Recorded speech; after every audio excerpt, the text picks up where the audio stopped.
going to dive into a story that really pushes the idea of friendship to its absolute limit, and honestly, way beyond. It's a powerful journey, one that starts with a truly devastating betrayal and goes into some really dark places, but, and this is the important part, ultimately finds its way back to the light. You know, every big collapse starts with just one crack, and here it is. Just try to imagine that for a second. A bond you've spent 16 years building, something you thought was completely unshakable, just turning to dust right in front of you. This is exactly where our story kicks off, with a trust that has been totally and completely shattered. Now, to really feel the impact of this loss, you first have to understand what was there to begin with. So let's take a look at the foundation of this friendship, one that was built over the course of 16 years.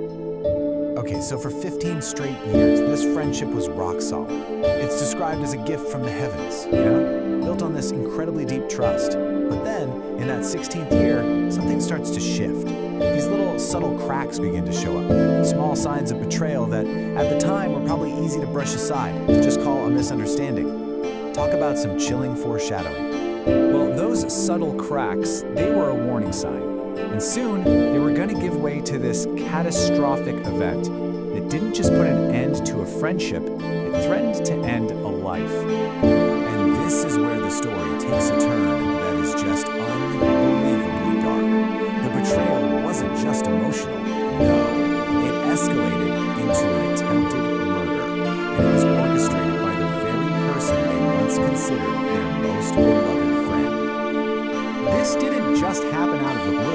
The author talks about being tangled up in this web of deceit, fueled by all these manipulative mind games that just twisted their entire sense of reality. The source even brings up the use of witchcraft, which is a startling detail for sure, and it just speaks to how terrifying and chaotic the whole situation had become. So, as if this profound betrayal wasn't already enough to deal with, the trauma was then compounded by another huge loss, one that pushed the author into this period of absolute darkness and total isolation. And that compounded trauma, it came in a really heartbreaking form. Right in the middle of all this turmoil, they lost their 6 beloved dogs. Now, if you've ever loved a pet, you know that pain is just immense. But in this context, surrounded by betrayal and fear, it was utterly devastating. The author describes the feeling as a dagger through my heart, something that left them feeling completely and utterly alone. This wasn't just sadness, It was this profound sense of abandonment in a world that had suddenly become hostile, a world stripped of both human and animal companionship. But this story, and this is so important, it doesn't end in darkness. The narrative pivots now to what might be the hardest part of the entire journey, finding a way forward, a path to forgiveness. And surprisingly, that first step was actually found while searching for justice. Resilience, that unwavering strength of the human spirit. While they were seeking justice, the author discovered this deep well of it inside themselves. The source material notes that this strength was really anchored by a newfound faith, a connection they forged through prayer and reflection that basically became a lifeline. And this shows us something crucial. Forgiveness wasn't a passive thing. It wasn't just about forgetting. Not at all.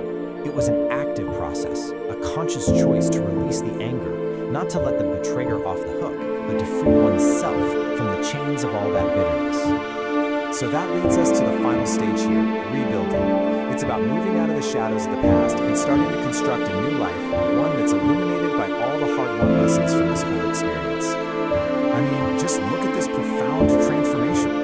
The isolation and deceit of the past, it started to give way to new friendships, which are described as beacons of light. And these weren't just casual friendships, they were built on a foundation of real trust and shared values, the very things that were destroyed in betrayal.